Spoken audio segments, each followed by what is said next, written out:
Mari pastikan setiap komsel maupun pemuritan Bapak Ibu terlibat dalam PWC. Sebab di dalam doa dan penyembahan ada kuasa Allah yang akan dinyatakan bagi setiap kita.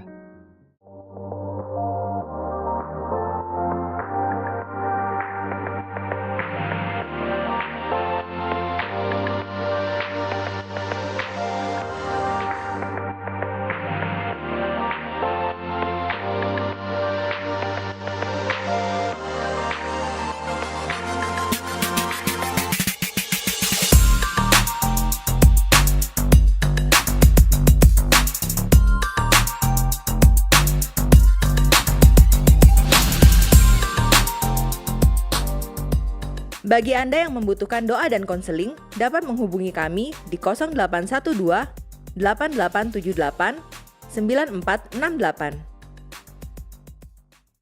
Shalom Bapak Ibu Saudara, kita berjumpa sekali lagi di minggu ini. Dan ini adalah minggu terakhir dari kita membahas selama 1 bulan ini Vision Driven Life. Dari kata activate, huruf V-nya adalah Vision Driven Life. Hidup yang digerakkan oleh visi atau tujuan-tujuan dari ilahi atau dari Tuhan. Karena hidup kita kalau tidak digerakkan dari Tuhan, kita akan digerakkan oleh hal-hal yang duniawi. Dan kita tahu semua hal-hal yang duniawi menggerakkan kita berujung kepada kebinasaan. Tapi tujuan dari Tuhan menggerakkan kita kepada kehidupan yang kekal. Nah 1 bulan ini kita sudah belajar tentang Vision Driven Life dan saya akan mengakhirinya di minggu ini dengan sebuah khotbah berjudul melukis gambar Allah. Wah, mungkin beberapa di antara Bapak Ibu bingung ya. Apa maksudnya melukis gambar Allah? Selama 30 menit ke depan saya akan jelaskan Bapak Ibu sesuatu yang penting sekali. Bagaimana kehidupan kita itu seperti ibaratnya melukiskan gambaran Allah untuk orang-orang di sekitar kita. Nah saya akan mengawalinya dengan satu sosok yang Anda lihat di screen Anda, di layar Anda. Saya munculkan satu tokoh namanya Barack Obama. Which is tokoh ini sudah sangat terkenal dan familiar sekali karena pada waktu Barack Obama dipilih menjadi presiden Amerika, itu adalah salah satu pemilihan presiden yang cukup fenomenal menurut saya dan menurut banyak pakar. Mereka berkata ini sebuah kejadian yang historical, ya, mengukir sejarah. Kenapa? Karena untuk pertama kalinya Amerika memiliki seorang presiden berkulit hitam.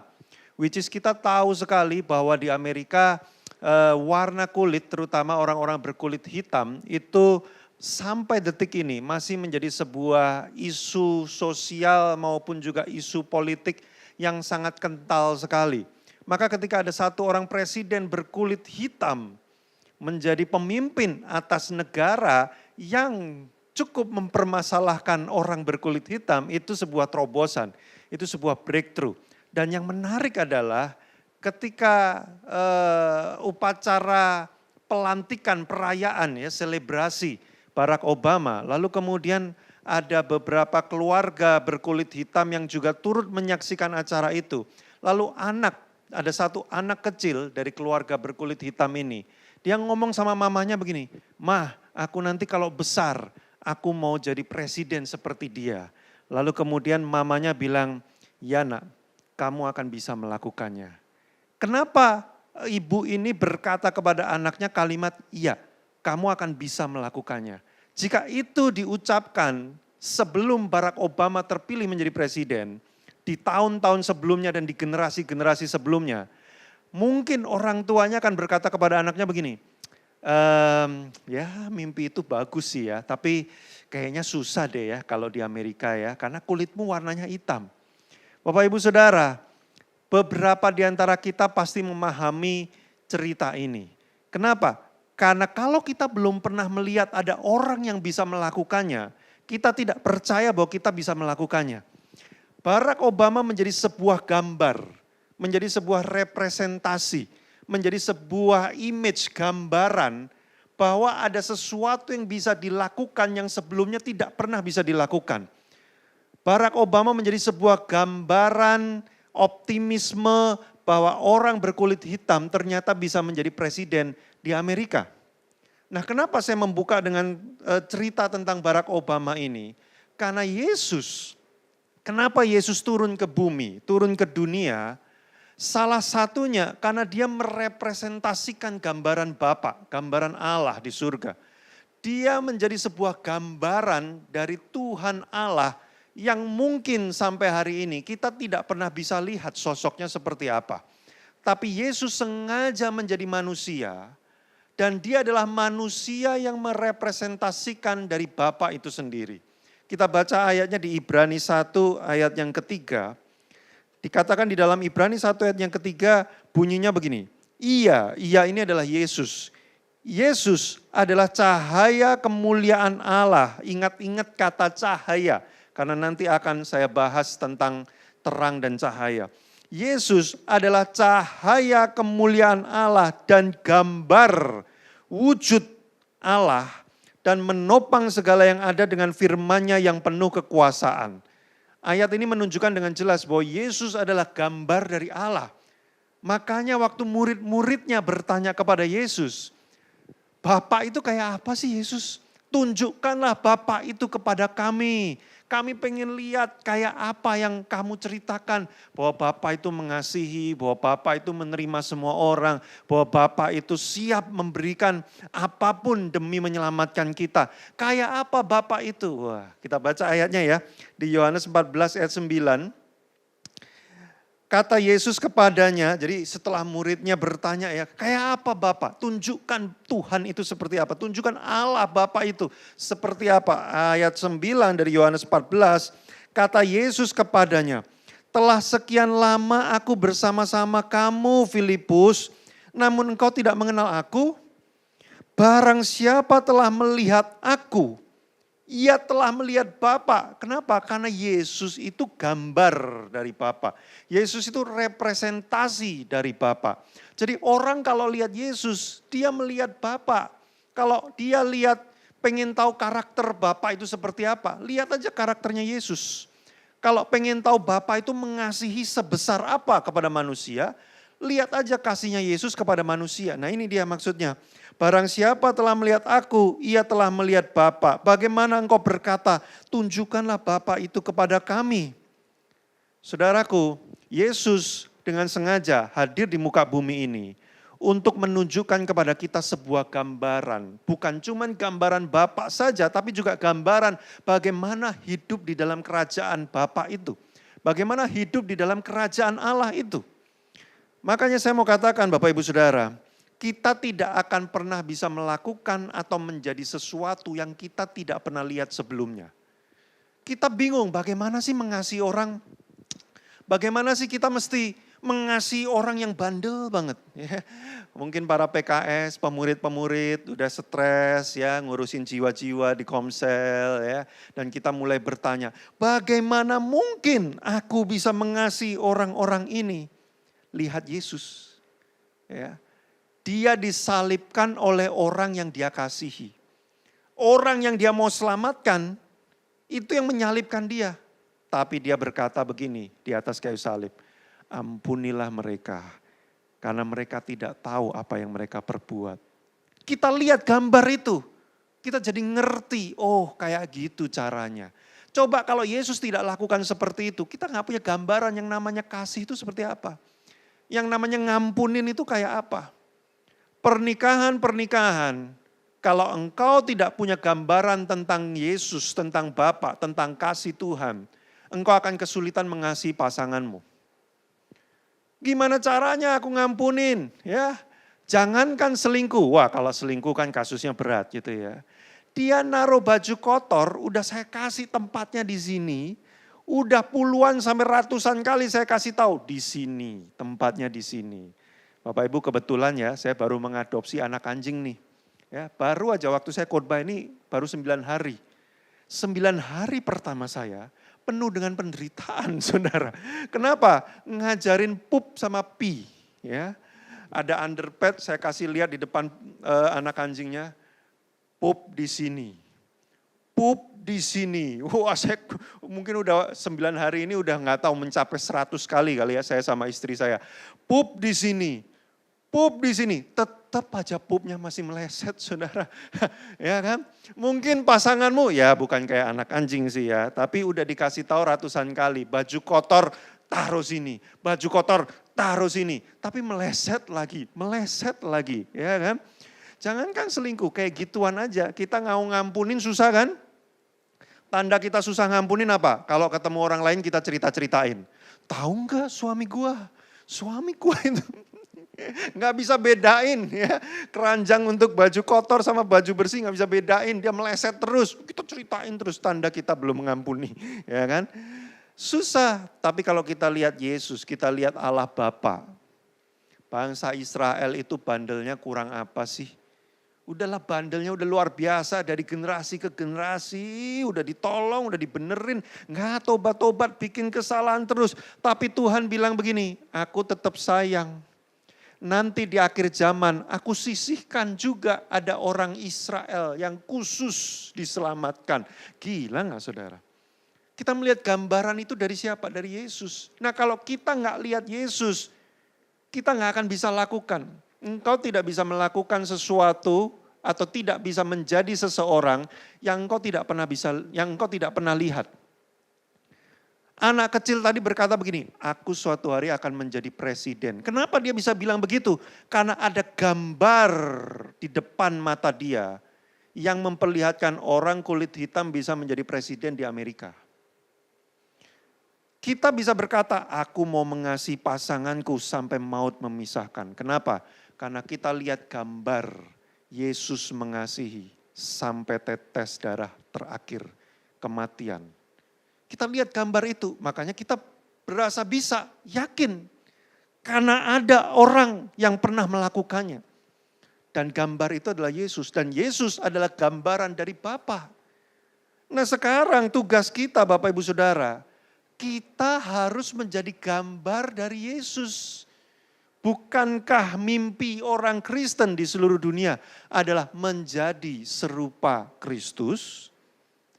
Maka tugas kita adalah menjadi gambar buat anak kita, gambar buat teman kita, gambar buat pasangan kita, gambar buat rekan kerja kita, gambar buat tetangga kita, gambar buat sekeliling kita yang menggambarkan Kristus. Karena waktu kita menggambarkan Kristus, dengan otomatis kita sedang menggambarkan Allah Bapa. Mari kita baca ayatnya Matius pasal yang kelima, ayat 14 sampai ke 16.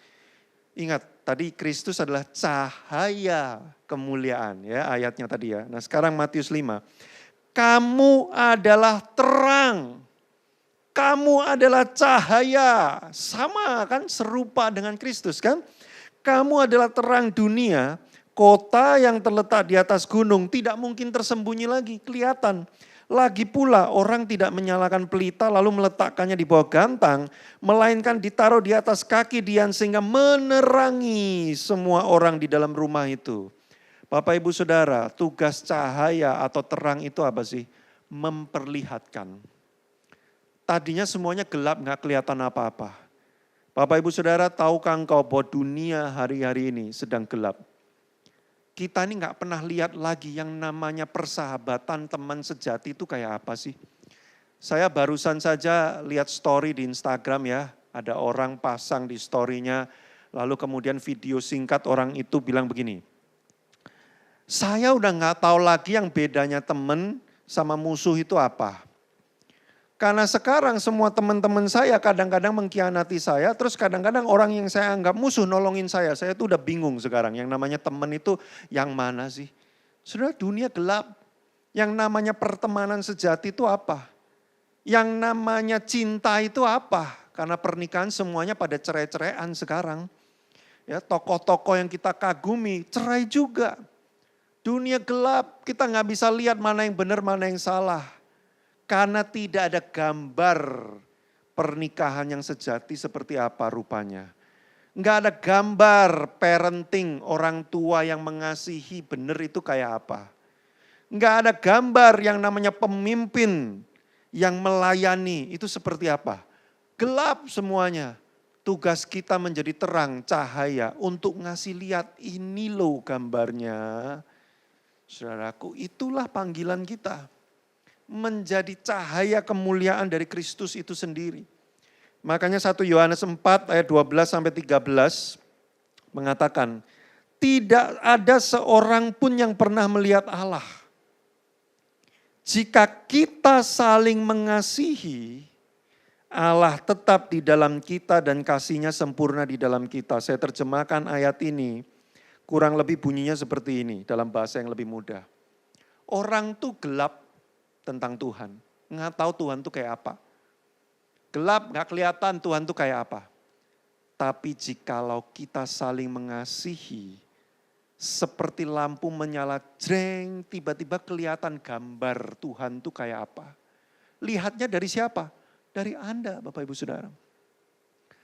Anak-anakmu bagaimana cara mereka bisa melihat Tuhan? Saudara jangan berharap mereka lagi tidur, tiba-tiba Tuhan menampakkan diri gitu ya. Bangun. Wah itu bisa teriak-teriak semua itu anak-anakmu. Ya.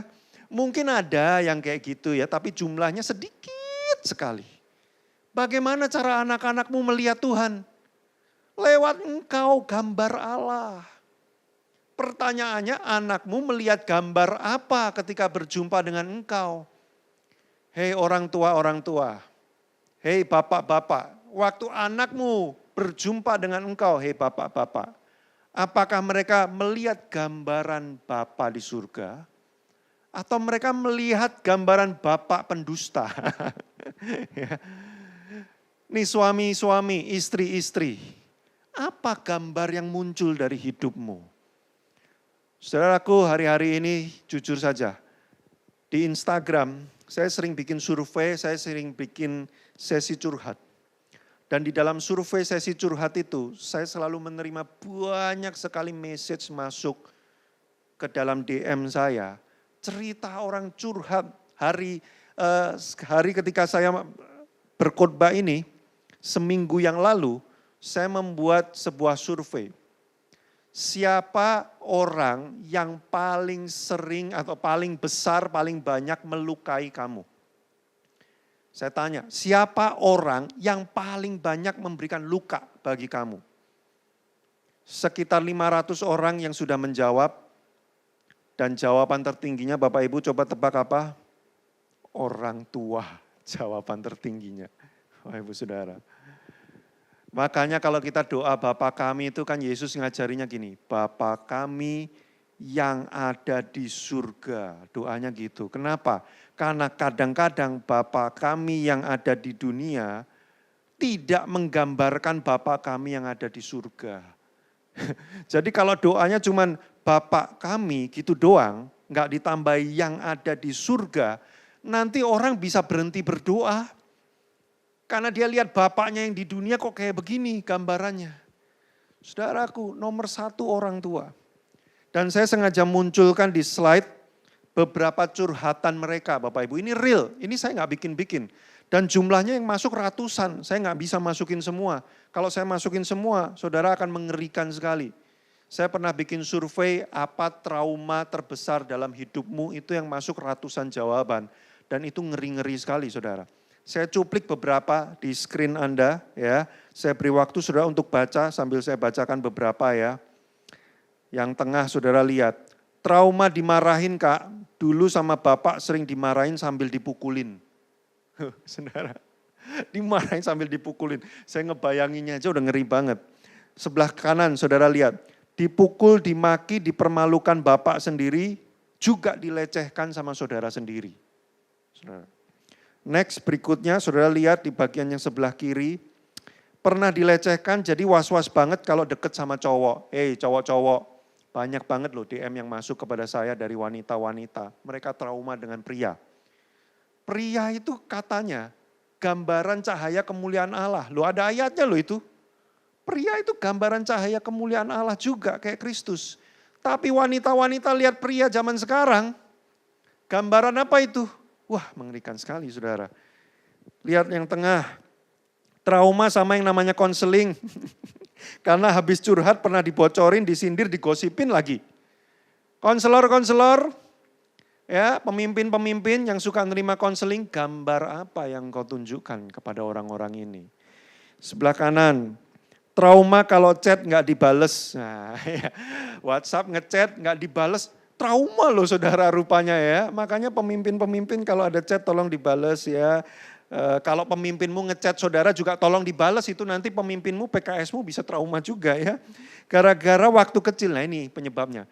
Gara-gara waktu kecil suka dapat silent treatment dari mama kalau lagi marah. Jadi mama kalau lagi marah, tinggalin diem gak mau diajak ngomong. Mama, dianggap gak ada, udah terserah lu. Ya udah pokoknya lu gak ada aja. Kedubrak dia jatuh, biarin aja gak ada, udah. Silent treatment, trauma dia. Next, berikutnya. Sebelah kiri, kalau orang nadanya mulai tinggi, aku ketakutan setengah mati. Karena pas kecil, mama papa aku suka berantem. Saudara, saya juga punya trauma ini. Karena saya sejak kecil sampai umur 25 tahun itu kalau papa mama saya berantem, itu seru sekali di rumah. Dua. Jadi kalau saya dengar orang nggak usah berantem. Orang ngotot-ngototan mau makan apa? Bakmi aja, enggak, bakso aja, enggak, bakmi aja. Itu saya bisa deg-degan saudara. Ya. Terus, nah ini dia yang di tengah nih. Ketemu dengan orang-orang komunitas, yang dulu caring banget ya. Sekarang melihat mereka seperti hakim dunia sampai sekarang. Awalnya caring banget ya, lama-lama menghakimi. Kamu kok begini, kamu kok begitu, kamu gak kudus, kamu berdosa. Pernah ada satu orang curhat sama saya, Kak. Saya itu habis melahirkan, saya mengalami namanya baby blue syndrome. Ya, jadi dia itu lihat anaknya itu bisa cemas, ketakutan sendiri. Sampai dia mengurung diri di kloset. Di kloset itu bukan di kamar mandi, lemari. Beneran dia sampai mengurung diri di lemari, dia gak mau nyentuh anaknya, dia ketakutan sekali sama anaknya. Lalu teman-teman komselnya datang, bukannya doain, bukannya menguatkan. Teman-teman komselnya bilang gini, kamu kerohanianmu ini pasti lagi lemah ya. Kamu pasti kurang berdoa kamu. Makanya kamu mendapatkan serangan dari kuasa jahat. Saudara belajarlah psikologi. Itu enggak ada hubungannya sama roh jahat. Itu adalah sebuah sebuah, saya menyebutnya kalau mau ngomong sakit mental kayaknya agak enggak enak gitu ya. Tapi itu sebuah serangan mental gitulah ya ibaratnya ya. Dan itu ilmiah, enggak ada hubungannya sama roh-roh jahat.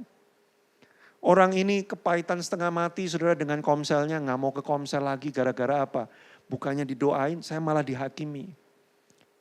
Bagaimana mereka mengenal kasih kalau nggak pernah ada gambar kasih itu rupanya seperti apa?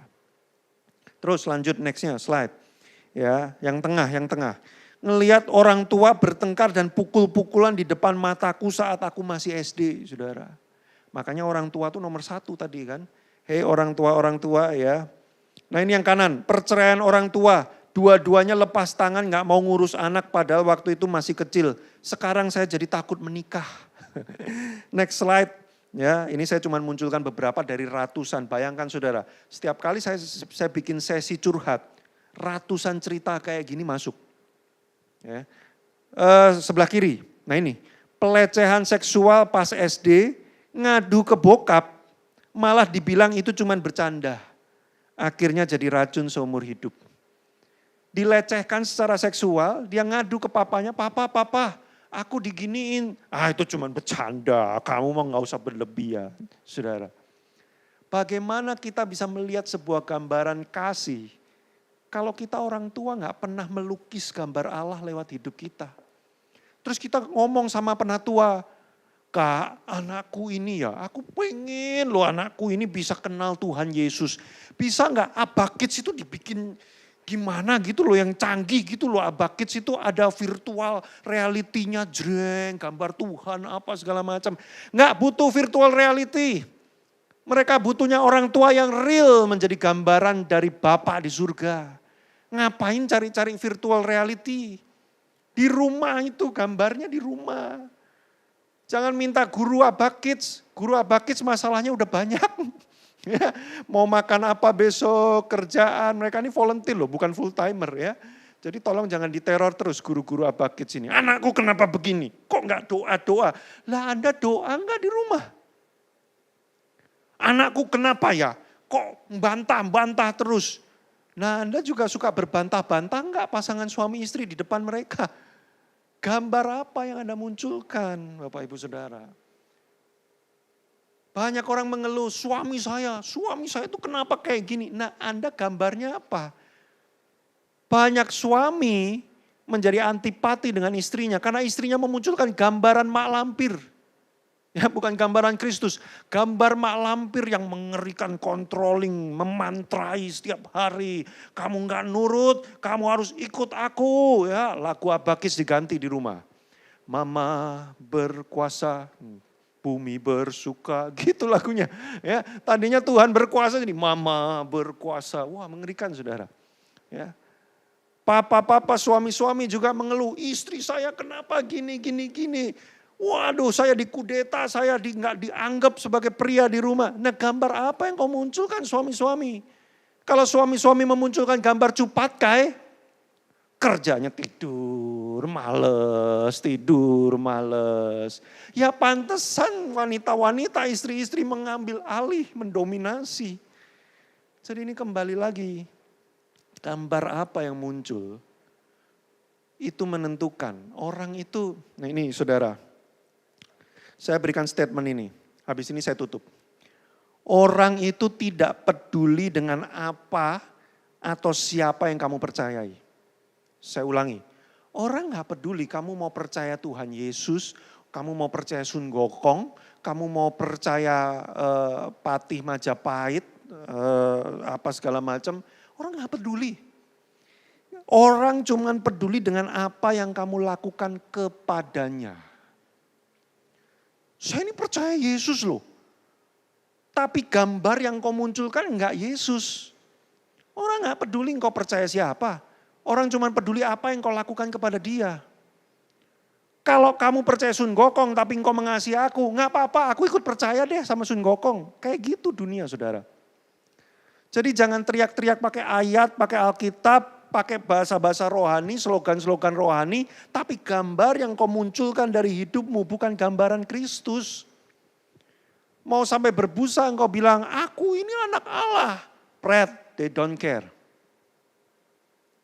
Yang gua lihat, lu gambarin gua tiap hari. Yang gua lihat, lu selingkuh. Yang gua lihat, engkau gak setia. Yang gua lihat, engkau ngemplang duit gua gak balikin. Lu mau percaya Yesus, lu mau percaya Sun Gokong, lu mau percaya Cupat, kayak I don't care. Yang penting balikin duit gua. Karena itu gambar yang kau munculkan. Saya tutup dengan satu cerita yang lagi heboh hari-hari ini ya. Lionel Messi. Heboh kenapa? Karena akhirnya dia pindah dari Barcelona. Terpaksa pindah. Ya, ini buat yang suka bola ya. Dia tidak menginginkan pindah. Dia terpaksa pindah. Karena regulasi, aturan main. Saudara, Lionel Messi setiap kali dia mencetak gol. Nih di screen Anda lihat. Tiap kali dia habis nyetak gol, dia selalu angkat jari ke atas. Beberapa orang berpikir, wah Lionel Messi rohani loh ya. Dia mempersembahkan golnya untuk Tuhan. Bukan. Dia mempersembahkan golnya untuk his grandma, neneknya namanya Celia. Dia sering panggilnya namanya Grandma Celia. Tiap kali dia cetak gol, dia selalu mempersembahkan gol itu untuk Grandma Celia. Sejak pertama dia masuk ke dalam klub sepak bola sampai sekarang.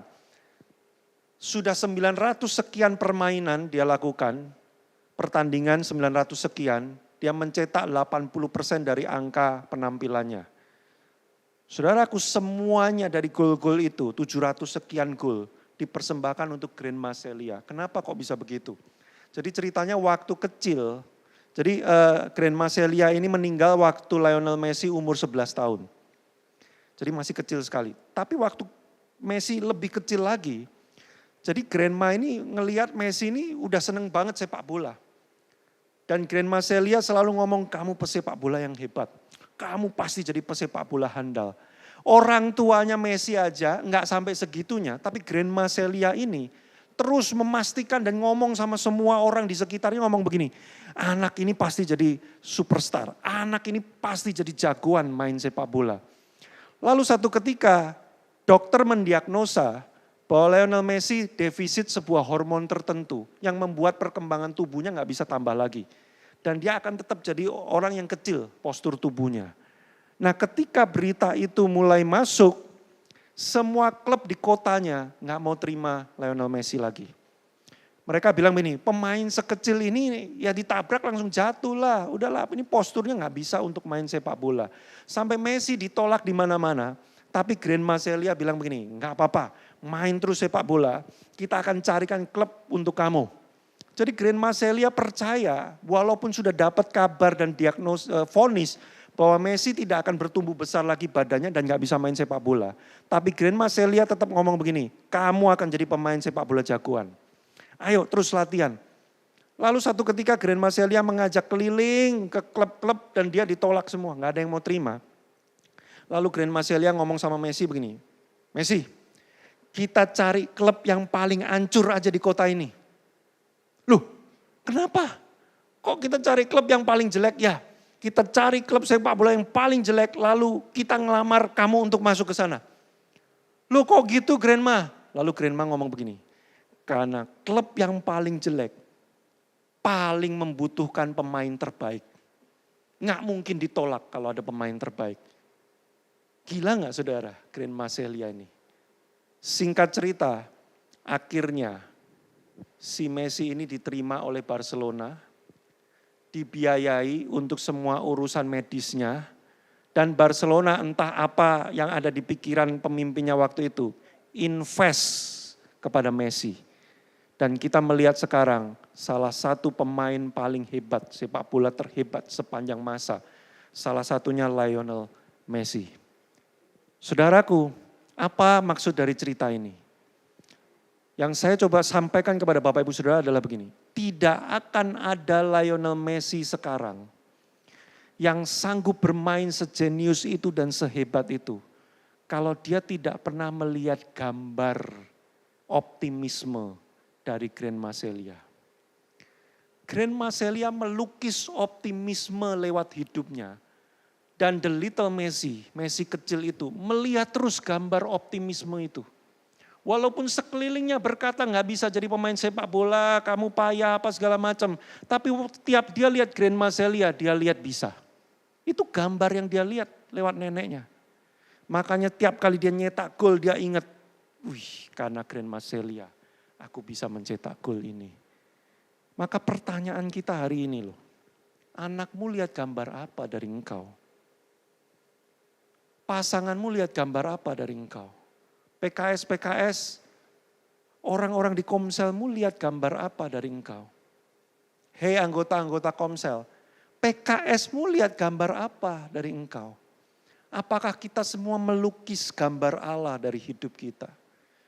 Orang gak peduli, kita mau haleluya, halelupa, amitava atau whatever. Orang gak peduli. Yang orang lihat itu adalah begini loh.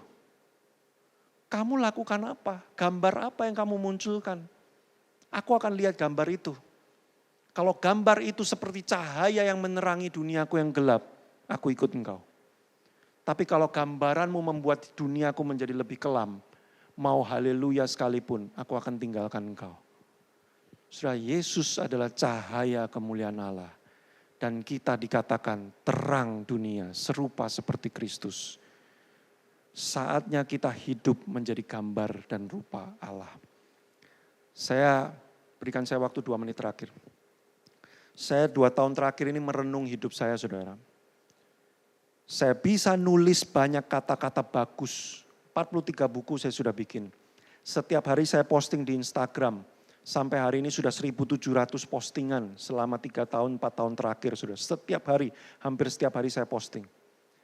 Saya nulis bisa ribuan kata-kata saudara. Orang terinspirasi, orang senang dengar kata-kata saya, baca kata-kata saya. Tapi saya bertanya sama hati saya begini. Istri saya lihat saya itu apa? Jangan sampai follower saya di Instagram saudara, 45.000 orang. Setiap hari baca tulisan saya senang banget, hebat banget JIW, hebat banget JIW, hebat banget. Tapi istri saya yang di sebelah saya enggak melihat Kristus. Dia lihat ini orang apaan ini, tinggalin saya, enggak peduli saya dan sebagainya. Wah, saya akan sangat menyesal sekali saudara. Saya sekarang merenung banget kekristenan itu apa sih? Kekristenan itu bukan soal khotbah terus orang itu hebat, bagus ya khotbahnya ya. WL nyanyi, suara kamu bagus loh, aku tergetar waktu kamu nyanyi. Kekristenan itu bukan soal itu sama sekali loh saudara. Doain orang tumbang, gelepar, kejet kalau orang Jawa bilang ya. Wah gemetaran, muntah-muntah. Kekristenan bukan soal itu sama sekali. Kamu nggak harus doain orang. Kamu doain orang, kamu yang rebah nggak apa-apa. Ya, orangnya didoain nggak rebah, kamu yang rebah. Udah nggak apa-apa. Tapi yang penting tuh gini loh. Orang di sekitarmu setiap hari ngelihat Kristus nggak lewat hidupmu. Karyawanmu, teman kerjamu, teman sekolahmu. Semua yang bersentuhan ngobrol dengan engkau. Lihat Kristus nggak? Kalau enggak, sia-sia kita menjadi orang Kristen. Terutama orang tua. Saya titipkan kepadamu. Hal terbesar yang bisa merusak kehidupan seseorang adalah lewat orang tua. Kalau engkau mau anakmu mengenal Kristus, jangan andalkan guru sekolah minggu. Engkau yang harus menjadi gambaran dan rupa Bapa.